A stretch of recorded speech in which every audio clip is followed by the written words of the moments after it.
Good morning, everyone. I'd like to take a moment to welcome you all to our webinar this morning, brought to you by our Women in Industry division. Our hope is that you walk away with some valuable tips for increasing ROI on event attendance. If you do have any questions throughout the webinar, Francesca here will be able to answer those at the very end. So feel free to type them either into your question panel on the side or into the chat box. The Women in Industry Council has asked Francesca Messina, Marketing Manager at Ferguson Enterprises, to share with us how her team implements brown bag lunches. Thank you to Francesca for joining us this morning, and with that, I'll kick it over to you. Go ahead, Francesca. Good morning, Jessica, and good morning, everyone.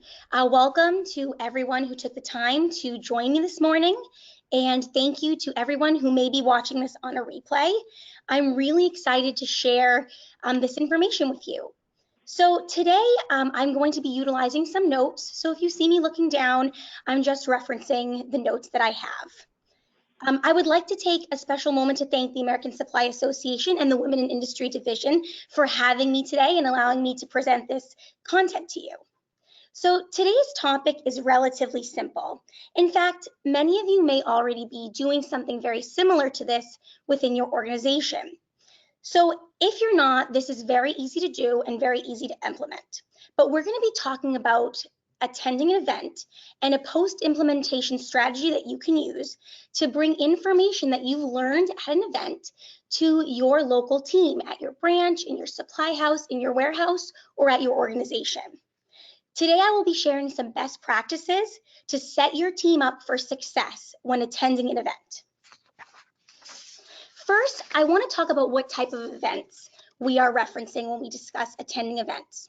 We're talking about events like the American Supply Association's Women in Industry event, Emerging Leaders, Network ASA, KBIZ, but this also can be in reference to local events that your teams may attend, like Chamber of Commerce events or events like the PHCC, buying groups, even HR organization meetings. So this strategy can apply to really any meeting, event, network, or conference that one of your team members or yourself may be attending.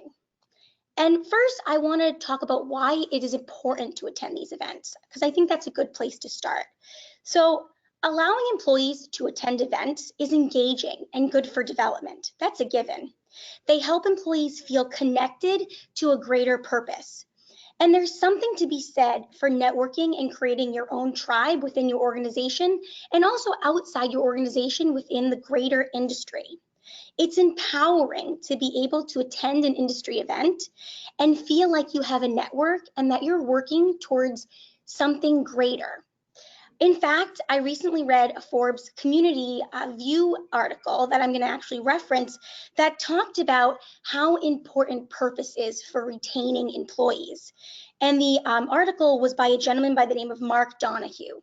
And he said, and I quote, "Purpose should be your North Star. Purpose serves as a North Star when things get tough for employees. Beyond organizational purpose, it helps employees identify their own purpose by training them on topics like self-awareness, creativity, and personal growth." And I know in some of the events that I've attended outside of my organization, I've found a sense of purpose and personal growth, which is one of the reasons why I'm so passionate about our industry and I really love what we do.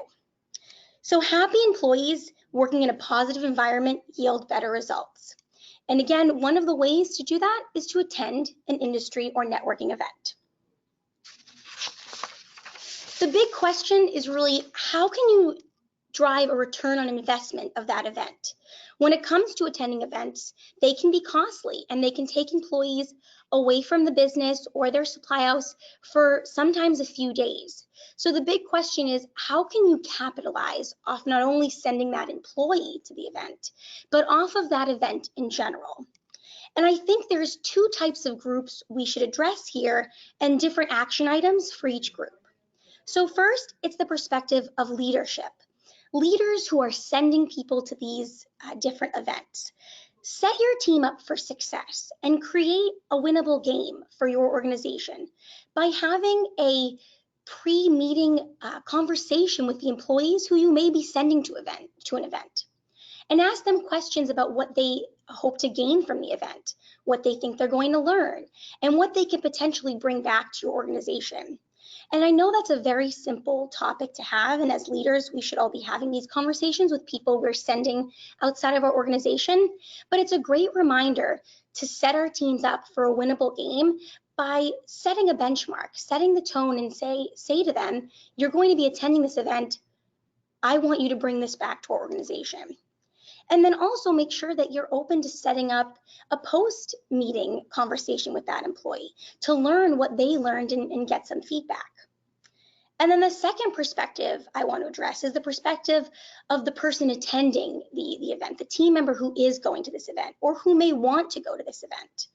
I think it's important if you see something that you want to go to, that you share that information with your manager, with your leadership, and give valuable reasons as to why you think attending this event will be positive for your growth.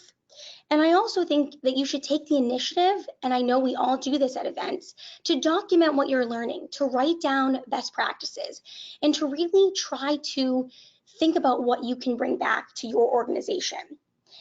And that's kind of exactly what I did. And I'm guessing a lot of you have had an experience similar to the one I'm going to share. But about a year ago, I was at a local leadership meeting in the city, and I was sitting there with a coworker, and the presenter was talking about body language and how it affected, your office and the environment that you were in and how you were perceived. And I was sitting there in my seat thinking, oh my gosh, I want to share this with everyone that I know. Like, I wish my team could be here with me completely. I wish I could share or bring this speaker to my organization. Like, can I get this person to come? And all of these thoughts are going through my head. And I was thinking, how can I take what I've learned and bring it back? And I'm sure everyone has had that moment before as well, and you can connect with that. So one of the things that I did was I looked online to see if that speaker had content online that I could share. Unfortunately, they didn't. So I ended up going over to TED Talks, as I'm sure we've all utilized TED Talks before and heard of them. They're a great resource to use for developing your team.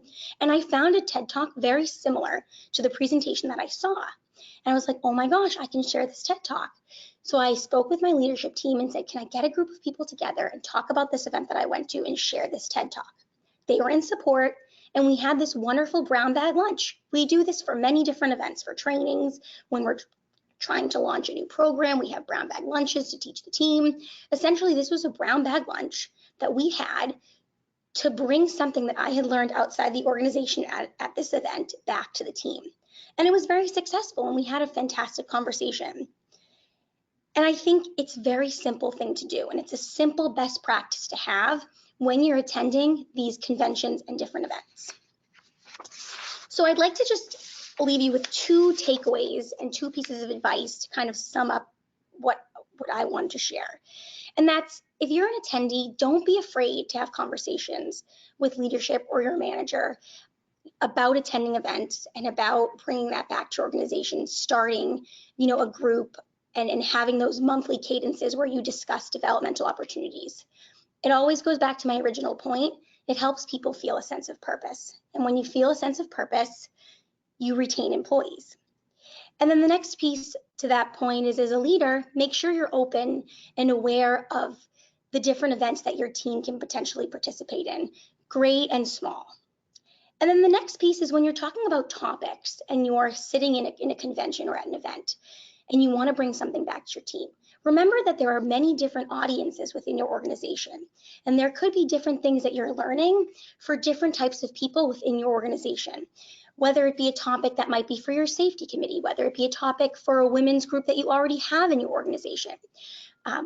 Know your audience, know who you're speaking to when you sit down at the table with whomever you're going to be meeting with to share your event information, and kind of have an understanding about what the needs are for that group. And then the next piece is, don't be afraid to pick a discussion topic or to talk about something that you may not be familiar with 100%. Sometimes we feel like we need to talk about things that we really, really know, and we want to share things that we 100% feel comfortable sharing. But something sometimes we may want to share information that's very unfamiliar but extremely relevant. So it's important, I think, for us, especially when it came to that body language conversation I was telling you about. It wasn't something that I was an expert on, but it was very relevant to the team. I wasn't 100% comfortable with sharing it, but I was able to do it because I knew that it would be very impactful for the group. So don't be afraid to pick topics that you personally may not be familiar with. Sharing is very, very important. And one of the exciting things that I'd like to share is that this year at the American Supply Association's Women in Industry Spring Conference, the team is putting together content that you can utilize at the local level when you return from the convention. So you'll be able to utilize this content that they've put together to implement, a brown bag lunch with your team. There will be relevant TED Talks that are based off of the speakers that will be presenting at the event. And I think it'll be a great way to bring what you're learning at this convention back to your local market. So that is all that I have for you today. And if there's any questions, I'd be happy to answer them. Thank you so much, Francesca. A couple questions did come through. If you have any others as she's answering these, feel free to type those in as well. One of them is, can you walk us through more of the brown bag lunch? So I'm guessing, how do you do that, and kind of what does that look like for you? That's a fantastic question. Yes, I would love to walk you through that. So I came back from the event, I spoke to my leadership and I said, let's have a brown bag lunch. I got the idea because I knew of a friend in another industry who had weekly brown bag lunches at their office. And I said, can you tell me more about this so I can try to implement it at my own organization? So essentially what we did was we created a flyer about body language. I created it on Microsoft Word. It was super easy. And I work in an office environment. So I'm not in a supply house or a branch. I'm in an office. So I posted these flyers around the office with a sign up. We wanted to keep this to women because we were going to talk about the impact that body language can have on your perception as a woman. So, we limited this event to just women, and we really were looking for about 10 to 15 people. So I only put 15 spots on the paperwork. And why I bring that up is because sometimes you want to make sure you're aware of the space you're going to be discussing. You need to secure that space with your team. You want to make sure you're aware of, again, the audience. If you only have an hour and there's 40 people in the room, that might not be the best use of your time. You might not be able to get the most productive conversation out of the group because there's too many people. So I think when you are creating the brown bag lunch, you have to think about who's your audience, who are you speaking to, do you want to limit this? How can you limit it in a positive way?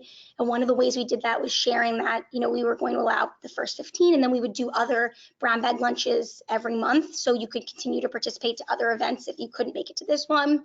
So essentially we secured the space, we put up the sign up sheet, we signed up our employees, and then we had the lunch. Everybody brought their lunch into the lunchroom, and we enjoyed lunch and we watched the TED Talk.